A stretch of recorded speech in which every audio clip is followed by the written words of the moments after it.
One of the things I love about this podcasting show is I get to meet a lot of really smart people. And this is one I've known for a little while. Mark Colgan, he is an expert at B2B SaaS growth. We actually talk about a couple of different things. One is how to increase your personal brand by getting out on podcasts and how you can do it effectively and what you can share to grow your brand for your own personal brand, but also for your companies. And then the second, we've also talked about how do you onboard users using a free trial. That can be a great way to do it, but how do you get them into the trial? How do you make sure you convert them? What are the mistakes made through free trial conversions? So a couple cool topics we talk about here. I think you're really going to like it. Check it out. Welcome to SaaS-Story in the Making, the podcast that features the people who made the software world what it is today and the leaders who are shaping the future of technology. Here's your host, Matt Wallach. Yes, I am your host. I am Matt. I am so glad to have you here. Thank you very much for coming. Thank you for watching. Thank you for listening, depending on what medium you're using. And I am thrilled to be joined by my special guest today, Mark Colgan. Mark, how you doing? Hey, Matt. Really good, thank you. Here in Lisbon, it's getting a little bit cold now, hence the hoodie, but really looking forward to getting started on this.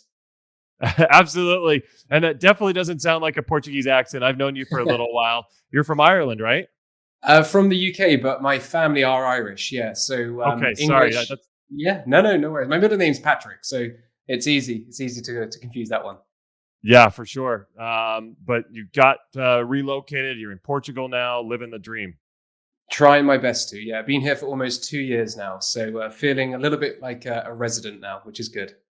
Very, very cool. Well, let me tell everybody about you, Mark. So for everybody out there, Mark is the man. As I mentioned, I've known him for a while. He's really, really cool. He helps a lot of people. He is the co-founder and CEO of Speak On Podcasts. And that's a done-for-you service that secures interviews on relevant podcasts to help B2B SaaS companies increase brand awareness, generate demand, and show up in the dark funnel. They do a lot of great stuff there. He's also a B2B SaaS product onboarding specialist at the Product Onboarders. He helps B2B SaaS companies convert more visitors into happy users. We're going to dive into that a bit. And he's a B2B SaaS revenue growth consultant, that is, at Yellow O. And they partner with B2B SaaS companies in order to drive revenue through the successful selection, procurement, and implementation of CRM and marketing automation technology. So Mark knows B2B SaaS so much. He knows B2B SaaS growth. He helps out in a lot of different ways, as you can see. And once again, Mark, I'm really happy to have you here. Thanks for coming on the show. Cheers, Matt. Thanks so much for inviting me. Absolutely. So tell me, what's going on with you lately and what's coming up? Yeah, so most of my time at the moment is spent Speak On Podcasts. So that's building out the agency. As you mentioned, it's a done-for-you model. So we have a team of almost 20 people now across 10 different countries and lots of different nationalities. And I believe in the matter of minutes, we're going to hit the 1,000 interview mark that we booked for customers too. So really proud moment for me. And we're just continuing to double down and building that business because our customers are seeing a lot of value in showing up in the dark funnel. And so we're keen just to keep doing and delivering a great service for everyone. Well, I think it's fantastic. I want to understand, why did you start it? What did you see that was needed and how does it help?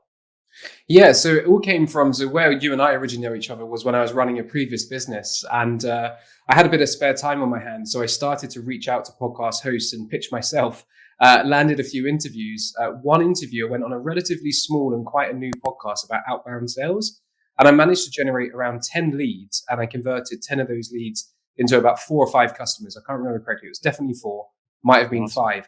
And I just saw the real power of kind of showing up in front of a relevant audience, delivering value, not even asking for anything in return, telling your story and seeing how much of a powerful customer acquisition strategy that was, as well as brand awareness and demand gen. So I tested it out with one of my co-founders who was running a different business, different market, got the same sort of results for him, although not as many leads as quickly, but it helped increase the brand. So I thought, I can do it for me. I've done it for someone else. Maybe I can do it for more people. And in June 2020, met my co-founder just in May, and we decided to join forces and build out a bigger agency than either one of us could have done by ourselves. This is so cool. I love it. And it's something that I've shared with my clients to make sure that they also are getting themselves out there. But how important are podcasts? Is that something that, I mean, it worked for you? Are you seeing results with others as well? Yeah, we really are. And I think how important are they? Well, it's one of those things where it's, as a lot of content at the moment about attribution. It's a very hard channel to measure, but you can find the measurement through qualitative approaches. So seeing how people are signing up to your service or to book demos with you and asking where did they hear about you, looking at the reach that the podcast interviews are getting when they're shared, as well as if you're using any call recording software, you could take a look to see who's mentioning podcasts when they're having conversations with your sales reps. But the ultimate point is that it is brand awareness. The B2B buyer's journey has changed, something that you and I know a lot about. And people are looking and doing discovery before even reaching to salespeople. So really you want to be showing up, and your brand and your company needs to be being spoken about before that person even reaches out to you. So that's really why I decided to kind of build an agency around this, having my B2B SaaS background and knowing that that's how the buyer's journey had changed in recent years. So super important. And Matt, it's not just about the interview and the recording like we're doing now. It's the relationship you can build with the host. We're seeing that a lot of our customers are getting quite really good successes from building that rapport, establishing partnership opportunities with the podcast host that they're speaking to. And it's just a great first step in a relationship. So cool. And as I mentioned with my clients, I talk to them about building their brand, their own personal brand. Mm-hmm. Podcasting is one of those ways to do it. Now, a lot of them start their own show, and that's great. And that's something I did a long time ago. But it's also great to go out there and be a guest. And in fact, I have said it can be even more powerful to be a guest on a show than starting your own, especially if your own show is a guest type of show like I have. My show is one where I bring on guests and we talk about all of their cool expertise. But in that situation, the guest comes on and shares about their expertise, and the conversation goes around what they know. It doesn't really talk so much about what I know. Of course, I throw in my tidbits. However, when you're a guest, you get to go out and share your own stuff. Isn't that right? Yeah, certainly. And I say to customers, and I kind of, with a pinch of salt, I say this, like, all you need to do is turn up and speak. Obviously, there's a bit of prep work that needs to go in. You need to know your stuff. You need to be a good interviewer or an interviewee, sorry. But all you really need to do is turn up and speak. And I think one of the key advantages of speaking on other people's podcasts is that podcast hosts like yourself, Matt, spend a lot of time bringing on the right guests, growing the show, delivering value to the audience. So typically you'll find that the podcasts that you speak on, they have a pre-existing audience that is already nurtured and warm to hear that from value from people such as yourselves. And essentially you get to leverage that by being a trusted advisor, sharing as much content and value as we're doing. And hopefully this is a good example of one of those today. Absolutely. Absolutely. So any tips for somebody who might be a software leader, software founder, somebody working at a B2B SaaS startup? What can they do to get started? Obviously, working with your team would be amazing because you'd be able to get them out there. But anything else in particular? You mentioned preparation. What can they do? Yeah, so think about your audience. So I'm going to go really quick on this, Matt. So think about your audience. Who do you want to be speaking to? So just imagine that you'd paid to speak at a conference, a trade conference. Who do you want to be in that audience in front of you? And then what you want to do is go and find podcasts that also contain that audience. You can do that by keyword matching. So just searching for demand generation podcasts or HR leadership podcasts, for example. Another way to find the audience is who else is serving your audience and customers? So what competitors do you have? What influencers do you have in the market? And what other companies are serving your audience? So we'll use the example of CRM. If you're HubSpot, then Salesforce, Pipedrive, SalesMate, Sugar CRM. I mean, you and I could list off probably 50 different CRMs, but you could basically reverse engineer and see which podcast they've been on and see whether that podcast fits the audience criteria that you're looking for. So that's a very, very quick overview of how you'd find them. In terms of what to talk about, we often work with our customers to really bring out the value in their knowledge. We talk about common questions that you get asked that you answer over and over again, controversial opinions potentially, or I give an example of a controversial opinion of mine is I don't believe in gating content unless it's really, really high value pieces of content. Certainly don't gate case studies is one of my hard lines. I don't like to gate the case studies. Still see many companies doing that today. So that would be an example of like a controversial opinion or opinion that goes against the norm that's given, that's shared in the market. And then your area of expertise. And if you're a founder specifically, why did you start your business? What was it that made you put pen to paper or fingers to a keyboard and start coding? What's the story? What made you? What motivated you to start this? Because I think a lot of podcast hosts are interested in the person they're bringing on, as well as the value that they can share with their audience. So as a founder, you've got a unique position. You've kind of got two angles automatically the domain expertise and your story. I love it. And I totally agree with you. Some people might feel it's controversial, but I definitely agree. Do not gate case studies. Those are some of the most powerful things to converting your prospects, whether you're converting them from being a visitor to booking a demo, or you want to convert them completely to being a user and a subscriber. Case studies and stories and testimonials of your clients that are getting results is one of the most powerful things. You don't want to hide that from some of your people. Yes, you want to get their information. There are other ways to do that. Please don't gate case studies. I'm with you on that one, Mark. Cheers, Matt. I'm glad we're aligned. For sure. I want to talk about your work at Product Onboarders. You guys are doing awesome stuff there too. So where do you see a lot of software companies making mistakes with regards to trying to get visitors to sign up for a free trial? Yeah, so specifically pre-sign up, so trying to convince people to sign up. First of all, we don't see enough social proof above the fold or even layered throughout the page itself. Sometimes all the testimonials are right at the bottom of the page. And, you know, if you look at any heat map software, I've run heat map software on pretty much every website I've used. The blue cold area is right at the bottom. So don't keep all of your testimonials down there. Also, when it comes to your calls to action, keep them consistent. We see so many companies that have inconsistent calls to actions. So if it's for a free trial, you might want to say, start your free trial. If you're not asking for credit card or it's a 14-day free trial, communicate that in the same space that the button is on, because you just want to encourage the most amount of people to click on that button to get to the sign up page as well. Other things there is not having outcome-based copywriting. So a lot of companies will talk about how they are the world's leading AI, machine learning, number crunching, algorithmic company. And you know, really your customers don't care. They just want to know that you can solve the problem that it is that the challenge that you're helping them overcome. So speak in outcomes, not just features. Features are important, but lead with the outcome, the benefits, and then explain how the feature helps them get to that outcome as well. So there would probably be three very high-level tips about getting people to that sign-up page. Yeah, I mean, I think it's absolutely critical because some of the people that I work with, it's really difficult for people to see that social proof. I love that you mentioned that. I love also it's not really clear what they're doing. I love the idea that you're got to make that button and what action they're going to take super obvious. And sometimes people get confused. It's funny. Visitors are very, they're kind of just all over the place. They're kind of scanning and they're not really focused. And if you're not making it obvious what they have to do, it's going to be really, really tough. And so I absolutely agree with you on that.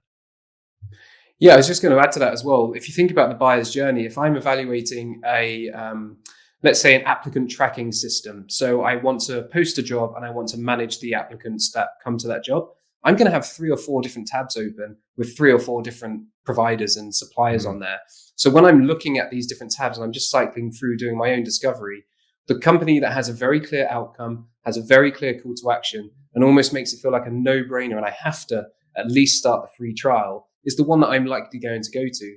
Also pricing, which is quite a difficult topic to talk about, speaking to a general audience, but pricing is another thing. Look, if your competitors are showing pricing, you probably should show your pricing as well. I'm not saying that's the best strategy, but again, think about the buyer's journey. If they're looking and evaluating and all of your competitors are showing pricing, then they might be more likely to sign up to competitors, especially if they have a free trial. I'm working with a number of companies at the moment from a consulting point of view, and they're not taking advantage of that product-led growth approach of allowing people just in to the platform to kind of get started and get familiar with it. And I really believe they're at a disadvantage. So they're working on that at the moment so they can be on a level par when it comes to people signing up. Yeah, I totally agree. I think that's a great way to get people in. One of the things that we talk about with our team and with our clients is make sure that you're also having conversations. Once they get into that trial, free trials convert at single digit percentages wherever you are, especially if it's an opt-out free trial. But I want to see how can we get those single digits up to 20, 30, 40%. And it's when you start having conversations with them. So it's all about that. We have a process that we go through with our clients called the free trial conversion maximizer. It makes it really easy. But once you have that in place, it's all about getting them into the trial, getting them into the product and getting their information. Yeah, and Matt, just to touch on that point, I think there's so much debate going on about product-led is taking over sales and sales-led is dying. It's not at all. Product-led is just an easier way for people to use the product or get into that first stage of the product. I appreciate that some B2B SaaS can be very complex to set up, and that a full-blown free trial isn't going to be possible. That's fine, but give them the experience of signing up, at least getting a little bit started, if possible at all. Because again, it's what we're used to. We use Uber, we use Deliveroo for food, we use Netflix and Spotify. We're used to these amazing experiences. And even though it's B2B SaaS, they're consumers they're people, who are using apps like this every day. And that's what they expect these days. I logged into a very well-known HR software recently, Matt, I won't say the name, and it is ugly as behind the scenes. The website looks lovely, but the UI is just awful compared to everything else I'm using from a B2C side. So I feel like we've got a lot to do to improve the UI and UX for people, even in the B2B world. Oh, for sure. I've seen that quite a lot where the marketing side looks amazing. Everything looks beautiful. You're like, this is going to be awesome. You get in there and it's just ugly. But I want to understand, Mark, when you do an onboarding review, and I know you guys are doing that and it's really cool. Explain a little bit about what that is and what are you looking at and how are you solving it? Yeah, so the onboarding review is a 20 to 30-minute video where me and my business partner, Helen, who's a B2B SaaS copywriter, we go through the whole experience that a new user would go through. So we look at the website, we look around a couple of the pages like pricing, for example. Then we go onto the sign up page and run through the sign up process. We then move into the first run experience. So what am I being asked to do as a user? And then we try and navigate around the dashboard. Typically it's a dashboard and a few different modules within the software. And the last thing we look at is the onboarding emails. Did I get a welcome email? Is there behavioral based emails that are coming to me because I've taken some action within the platform? But that sounds quite simple and you think, well, I could just do that because I could just sign up to my own product. The uniqueness of it is that we come with a third-party objective pair of eyes and we act as if we're the slowest user that's ever going to use your product. I like to kind of put my mind like I'm like my elderly aunt and uncle as I try and navigate the system, because it's so hard when you're the founder and you're building your SaaS. You know what the little icons mean. You know that you're supposed to click over here, but a first-time user doesn't have all of that bias, I guess, and that familiarity with the product. So we run through the process as if we've never seen it before. And in fact, Matt, we never sign up first. We go and hit record the very first time we sign up. So everything that you see in that 30-minute video is our reaction, and you'll often see us frowning, smiling when good things are happening, but that's exactly what the user's feeling, or we try and emulate what the user feels. I think that's really cool. I do something similar. I have a what's called a sales process audit where I audit my software companies who are usually more established than the startups that I also work with. They want their sales team audited. And so what I do is I work with their demos and I go in and act like I'm an actual prospect, and we have fake profiles and all that. And they think they're talking to a real prospect. It's kind of fun. Yeah. But it's essentially like mystery shopping. And I go through the demos and I go through all the follow-ups and we see how quality is it? How well are they following this? How well are they following what they should be doing? How well are they following what their management has told them to do? And all of that ends up, we find a lot of really interesting things that result in some extreme leveling up. So we've seen it from that side. I'm sure you're seeing amazing results in the onboarding process as well. Yeah, certainly. I think the first area is that visitor to free trial sign up. So improving the chances, the percentage of people going through to the sign up page. Then when you have the sign up page, it's all about just removing as much friction as possible. Not asking people for their life story, but just the key bits of information that you need from them for them to get into the platform. And then when it comes to so there again is talking about if they need a credit card, let them know up front. If they don't need a credit card, let them know they don't need a credit card. It's amazing how many people don't. So I'm clicking on this button going, is the next step going to ask me for my credit card or not? So, I'm not here to debate which one is better, but whatever you have set up, make sure you're communicating it as well. Even also on that sign up page, leverage social proof as well. So a lot of people just have the sign up button, like log in or set up a new user. There's so much space. So you can put everything on the left for the form and then have some social proof with some faces, with some people saying this product is amazing. My life is so much better since I started using product ABC. So really little simple tweaks like that. For one customer, increased their activation by 40%, which is huge, considering the volume that they had on that website. And then as you go into the first run experience, it's all about adoption. How can you get people to understand how to use the product and how to achieve their goal? And one of the mistakes, or their goals, there could be multiple. One of the biggest mistakes we see is that B2B SaaS companies aren't segmenting their user based on the outcome that they're looking to achieve.